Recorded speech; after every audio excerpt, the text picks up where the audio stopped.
The year was 1453. The sky above Constantinople burned red, not from sunset, but from fire. The greatest Christian city in the East had fallen, and with it, the last defense of a world that believed heaven would always triumph over empire. When the Ottomans breached those ancient walls, they did not just conquer a city. They conquered a faith, and from that moment onward, the empire began to spread like a storm across Europe, relentless, unstoppable, consuming villages, kingdoms, and souls.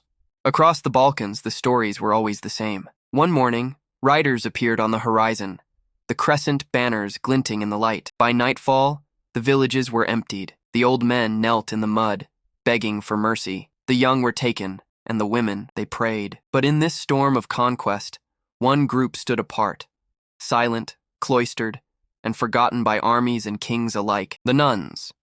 They were not warriors. They held no swords. They owned nothing but their faith. For years, their convent walls had been their shield, their vows their sanctuary. But when the empire's shadow fell across their land, those same walls became cages, traps that could not save them from what was coming. The Ottoman advance was more than just military. It was cultural, spiritual, and deeply psychological.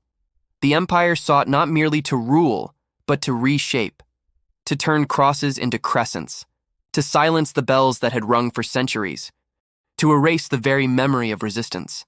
The policy was as old as empire itself: convert or perish. And yet, for the nuns, conversion was not an option. To deny their vows was to deny their souls. So they stayed. When the soldiers came to the monasteries, they found not warriors, but women kneeling in prayer, eyes closed, hands clasped, lips trembling with psalms. Some begged for their sister's safety. Others remained silent, believing their silence would protect them. It did not. The conquerors saw their devotion as defiance, each act of prayer a refusal to bow, each hymn a rebellion. And so faith itself became a weapon, one that would cost them everything. In some regions, the Ottoman commanders gave orders: do not harm the holy women, take the building, leave them. But soldiers are not saints, and in the chaos of war, mercy is a fragile thing. Eyewitnesses, priests, travelers, survivors, wrote of what followed in the margins of their journals. In trembling Latin and broken Greek, they entered the convent by force, one wrote. The sisters clung to the altar. They sang until the torches were thrown, and the smoke took their voices. Another wrote, the Mother Superior was offered safety if she would renounce her cross. She refused. They shattered the altar before her eyes and dragged her into the night. Such records were few, because to write them was dangerous. To speak them was heresy. So the truth survived only in whispers. Stories passed down through generations, from one trembling voice to another. When the empire conquered a city, its mosques were filled with men chanting verses of victory. But in the hills, in the ruins of old monasteries, another kind of sound echoed: the faint tolling of a single bell, rung by a single hand that refused to stop. It was said that one convent in Macedonia stood its ground for 7 days after the Ottoman banners appeared on the horizon. The sisters sealed their gates and sang hymns from dawn until dusk. When the soldiers finally broke through, the singing did not stop. It continued, softer, weaker, until the last voice faded into silence. That silence would spread across the empire like a wound. In Greece, Bulgaria, Serbia, countless monasteries were looted or converted. Icons of Christ were painted over, scriptures burned, and those who wore the veil were given a cruel choice: abandon their God or vanish. Some fled into the mountains, living in caves, praying by candlelight. They became ghosts, women who no longer existed in the empire's records. Others disguised themselves as peasants or widows, hiding their vows beneath layers of grief and dust. But no matter how far they ran, the empire's reach was long. The Sultan's men were not content to conquer land. They sought control over souls. And the faith of women was seen as the most dangerous kind of defiance: quiet, unyielding, invisible. Because a man could be broken by sword or chain. But a woman who prayed could not be silenced by fear. Her strength was in her endurance, in her refusal to forget. As decades passed, these stories became part of local legend. Villagers spoke of spectral lights appearing in ruined convents. They said the spirits of the nuns still knelt there, praying for a world that no longer remembered them. A shepherd once claimed he heard voices singing through the fog, not in Turkish, but in ancient Latin. Maybe he imagined it, or maybe faith leaves echoes that even empires cannot erase. What history calls conquest, they would have called desecration. To the Ottomans, they brought civilization. To the faithful, they brought silence. And in that silence, beneath the ashes of burned monasteries, beneath the stones carved with forgotten prayers, the seed of rebellion began to grow. A rebellion not of swords, but of spirit. Because no empire, no matter how vast, can rule the human soul forever. The empire believed it had conquered everything. But in the darkness of those broken convents, in the whispered prayers of the last survivors, faith was still alive, wounded, but unbroken. And that is how the shadow began, not with armies or banners, but with silence. Fade line. They thought they had ended a faith, but all they did was bury it, deep enough to grow again. They called them houses of God, stone sanctuaries built on the promise that within those walls no evil could enter. For centuries they stood, strong, humble, eternal, their bells tolling across valleys and rivers, summoning the faithful to prayer. But empires care little for promises, and when the Ottoman tide swept across the land, the sacred became spoils. The church doors that once opened for pilgrims now swung wide for soldiers, and the echo of prayer gave way to the iron clang of conquest. In the years following the fall of Constantinople, hundreds of Christian monasteries and convents found themselves under Ottoman rule. At first, the conquerors allowed the faithful to remain, so long as they paid tribute and kept silent. It was the silence that hurt the most. The nuns who had spent their lives singing hymns and copying scripture now lived under a silence that was not holy, but imposed. A silence born of fear. They could no longer ring their bells. They could not teach the village children or open their gates to travelers. Their letters went unanswered. Their abbesses vanished into the bureaucracy of empire. The faith that once burned brightly now flickered like a candle in a storm. One convent in Thessaly tried to adapt. The sisters continued their rituals, whispering the psalms in the dead of night. They painted crosses on the underside of tables where no one would see. They buried the relics of their saints beneath the garden, beneath the very soil that fed them. But the soldiers noticed, and suspicion, once aroused, never sleeps. One morning, the convent bell, silent for months, was found broken, its rope cut. By noon, the Ottoman guards arrived.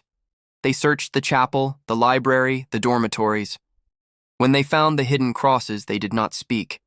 They simply gathered them into sacks and carried them away. The sisters were ordered to the courtyard. The sun was merciless that day, scorching the pale stones beneath their bare feet. An officer stood before them and spoke through an interpreter. The empire has no quarrel with your faith, but your defiance shames your loyalty. If you are to live under the Sultan's peace, you must show obedience. The abbess, an elderly woman whose hair had turned silver under her veil, stepped forward. Her voice trembled, but her eyes did not. "We have no peace but the peace of God," she said. The officer turned away. He gave no command. But that night, the convent burned. Elsewhere, in the mountains of Montenegro and the plains of Bulgaria, similar stories unfolded like echoes. Some nuns were taken as servants into Ottoman households, their habits stripped, their names replaced with Turkish ones. Others were forced to abandon their convents entirely, left to wander among villagers who dared not shelter them. They became outcasts, not of sin, but of faith. Women who once belonged to God now belonged to no one. One account from a 16th century Jesuit missionary describes a convent near Edirne that survived for years in hiding. The sisters disguised their chapel as a barn, painting over the icons and replacing candles with oil lamps. They prayed facing a blank wall, pretending to speak to no one. Only when the guards passed did they uncover the crucifix hidden behind the straw. Faith had become an act of deception, a secret rebellion. Each prayer whispered in darkness was a crime punishable by death. Yet they continued, because to abandon their faith would be to abandon themselves. As decades passed, the Ottoman grip tightened. Taxes grew heavier, conversions increased, whole villages bent beneath the weight of fear.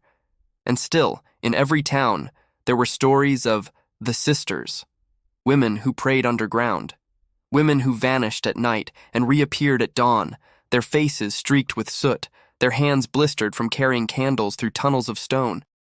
In some places, they became legends, symbols of endurance. In others, they became warnings. Parents would tell their daughters, "Do not speak of God where strangers can hear. Do not end up like the sisters." The empire had not only conquered land, it had conquered the mind. But faith is a strange thing. It does not die when starved. It grows sharper, more dangerous. It becomes memory. And memory, when forbidden, becomes resistance.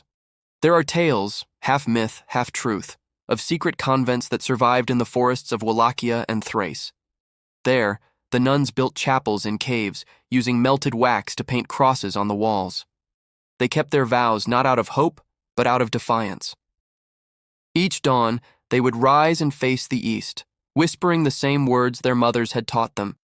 "Though we walk through the valley of death, we fear no empire." Some say they were eventually discovered. Others say they faded into legend, the white sisters who haunted the woods, singing hymns that no one else remembered. But for every convent that vanished, another memory survived. A candle passed from one believer to the next. An old woman whispering a prayer before sleep. A hidden cross carved into the underside of a church pew. Faith preserved not in books or cathedrals, but in hearts. The fall of faith was not sudden. It came like the slow erosion of stone, day by day, rule by rule, fear by fear. And yet, even as the empire built its palaces and mosques, it could never fully erase what came before. Because somewhere, in every conquered city, there remained one small room that still smelled of incense, one locked door that no soldier dared open, one nun who still whispered prayers in a tongue older than empire. History rarely records the names of such women.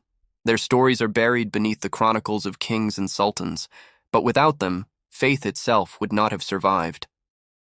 They were the quiet backbone of a broken church, unseen, unthanked, unremembered.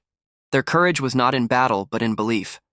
They faced their end not with swords, but with silence. And that silence, that stubborn, unyielding silence, was louder than any war cry. Because when the world demanded surrender, they simply closed their eyes and prayed. Empires fall by sword and flame, but faith falls by silence, and yet, in every silence, it waits to rise again. There are some stories history refuses to tell, not because they were forgotten, but because they were erased. When the empires wrote their chronicles, they spoke of conquest and glory, of fortresses taken, of cities subdued, of banners raised above burning walls.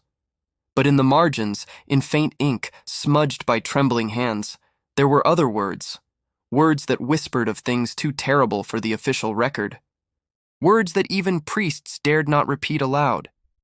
These were the stories of the sisters who vanished, of the women whose faith became their curse, and whose fate was sealed not in death, but in silence. When the Ottoman soldiers entered the sacred grounds, they often spared the walls, but never the people within them. They saw no soldiers here, no warriors to fear, only veiled figures kneeling in prayer. But conquest does not always seek the strong. Sometimes it seeks the pure, because purity is what cannot be controlled. The chronicles describe them with vague phrases. They were taken, they disappeared, the convent fell. But between those lines lies the truth, one that cannot be written, only felt. Imagine the sound of boots echoing through stone corridors once filled with hymns, the smell of smoke mingling with the sweet scent of burning incense, the sisters clutching their crosses as the doors splinter beneath iron and fire. Some ran to the chapel, believing the altar could protect them. Some hid in cellars, praying the soldiers would pass.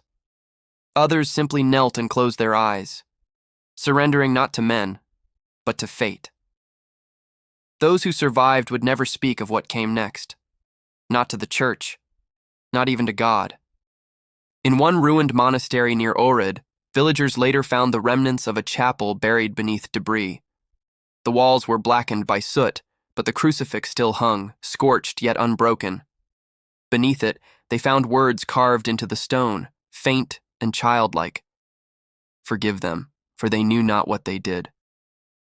No one knows who wrote them. Perhaps it was a sister who lived long enough to leave a final prayer. Or perhaps it was written later, by someone who couldn't bear to let the horror stand without mercy. Those who were captured were never seen again in the lands of their birth. They were taken east, toward cities they'd never heard of, across mountains and deserts, where their names meant nothing. Some were placed in noble households as servants or attendants. They learned new tongues, wore new garments, and lived under new laws. But no law could command the soul. In their hearts they still belonged to the God of their vows. So they prayed, not aloud, not where anyone could hear, but in the silence of their minds. Every glance to the sky, every drop of rain, every flicker of candlelight became a secret prayer. They were no longer sisters of the church, but sisters of the shadows. The empire had 1,000 ways to break a soul. But faith is a strange thing. It bends, it bleeds, but it does not die. Even those who seemed lost, those who outwardly submitted, often carried faith like a spark hidden beneath ash. A traveler once wrote of a woman he met in Bursa, who tended the lamps in a palace courtyard. She spoke little, her eyes always downcast. But each night, before she lit the lamps, she would touch her chest with 2 fingers, the shape of the cross, drawn so quickly it could be mistaken for habit. No one else noticed, but he did. When he asked her where she learned that gesture, she smiled faintly and said only, "From my sisters, long ago." Others were not so fortunate. Some were sent deeper into isolation, into places where even the empire's laws had no reach. The desert monasteries of Syria, the hidden fortresses of Anatolia, became graves for the forgotten. There are accounts, vague, fragmented, desperate, of women seen wandering alone near ruins, barefoot and silent, their veils torn, their eyes distant. They spoke no language anyone understood, perhaps because they no longer remembered it. To be stripped of name and tongue is to be erased twice, first from history, then from oneself. There was one convent, its name lost, its location uncertain, where the sisters chose a different end. As the soldiers approached, the abbess gathered her sisters and said, "We were born into God's hands. Let us return to them together." They sealed the gates, lit candles, and began to sing. When the army arrived, they found the chapel in flames. The song still echoed through the smoke. And when it faded, nothing remained but ashes and the faint smell of myrrh. For years, villagers who passed the ruins swore they could hear that hymn carried on the wind. A song that no one alive could remember, yet everyone recognized in their bones. Empires often think horror will breed obedience, but horror, when endured in silence, breeds something far more dangerous: martyrdom. The sisters who suffered became symbols, not in life, but in memory. Every whispered prayer in the years that followed carried their names, even if those names were forgotten. In hidden churches, priests spoke of the brides of Christ who refused the Sultan. In remote villages, old women told stories of the black-veiled ghosts who guarded the hills at night. And in secret, across the Christian world, their suffering became legend, not written in books, not carved in stone, but carried in the hearts of those who refused to forget. What was worse than death was not pain or torment. It was erasure, to be unremembered. To be reduced to a single line in a chronicle, they were taken. But memory has a way of surviving even when forbidden. In the ruins of old convents, archaeologists have found crosses scratched into the undersides of altars. Tiny, uneven, rushed, as if carved by trembling hands in the last moments before destruction, and on some of them, a single letter repeated over and over: M. Perhaps for Maria, perhaps for Mother, perhaps for mercy. Whatever it meant, it was proof that even in horror, they prayed. History likes to speak of heroes, men who fought battles, who wore crowns, who left monuments behind. But true courage often lives where no one looks. in the quiet endurance of those who had nothing but faith, in the nuns who faced an empire and refused to surrender what made them human, their belief in something higher, something pure, something eternal. They were silenced, but their silence spoke. They were broken, but their devotion endured. They were erased, but their absence became presence, a haunting that history cannot escape. And maybe that is why the empire, for all its power, feared them so much. Because an empire can rule men with fear, but it cannot rule women who pray in secret. They vanished from the world of men, but their prayers still move through the dust, like echoes of a faith the empire could never kill. Centuries passed. Empires rose and crumbled, kings were crowned and buried, but the earth remained heavy with secrets. The wind carried whispers from the ruins of monasteries, from walls blackened by age and sorrow. And somewhere beneath that silence, their stories slept. The church called them sisters of devotion. History called them victims of conquest. But in truth, they were both, and neither. They were the forgotten. After the flames of war faded, after the borders of the Ottoman realm had settled like dust after a storm, the church, what remained of it in the east, began to rebuild. New bishops were appointed. New churches were erected upon the bones of the old. Pilgrims returned. Bells rang again, though softer than before. But when the names of the dead were spoken in prayer, no one mentioned the nuns. Not because they were unworthy, but because no one dared. To speak of them was to open old wounds, to challenge the empire's peace, to remind the world that holiness had once been hunted. And so silence became protection, and protection became forgetting. In Rome and Venice, scholars spoke in vague terms about the lost sisters of the East. Letters from missionaries were sealed and buried deep within church archives. Their words were careful, measured, stripped of emotion, stripped of outrage. The convents were dissolved, they wrote. The sisters dispersed. But they were not dispersed. They were erased. For the church to acknowledge their suffering meant to confess its helplessness, that it had watched as the faithful were devoured, unable to intervene. So it was easier to speak of miracles and martyrs than of abandonment. Easier to canonize saints who died in glory than to remember women who died in silence. In one archive, a letter still survives, its ink faded, its seal broken. It was written by a priest who traveled through the Balkans a century after the fall. He wrote, "I found a chapel without a name. The doors were sealed, but inside I heard the echo of voices, faint, like the sea inside a shell. Upon the altar lay a veil, untouched by dust, and though no one remains, I felt that I was not alone." He sent the letter to his bishop in Rome. The reply came months later. "Do not speak of this again. The church has suffered enough." And so he didn't. He locked the letter away. And another silence began. For generations, the faithful continued their prayers without knowing the full cost of the faith they inherited. They knelt before altars built on graves they could not see. They sang hymns written by the same order of women whose names they no longer remembered. Every candle lit in a cathedral cast light on ghosts that no one dared to name, because sometimes memory is too dangerous, and sometimes silence is easier to bear than truth. In the 17th century, a Jesuit historian traveling through the former Ottoman provinces recorded a strange custom among local Christians. Before entering church, old women would pause at the threshold, bow their heads, and whisper something under their breath. When he asked what they said, one replied, "We greet the sisters who guard the door." He asked, "What sisters?" The woman smiled faintly. "The ones who never left." He wrote the account in his diary, uncertain whether it was folklore or faith, but he never forgot the chill in her voice when she spoke those words. The silence of the church was not only omission, it was protection.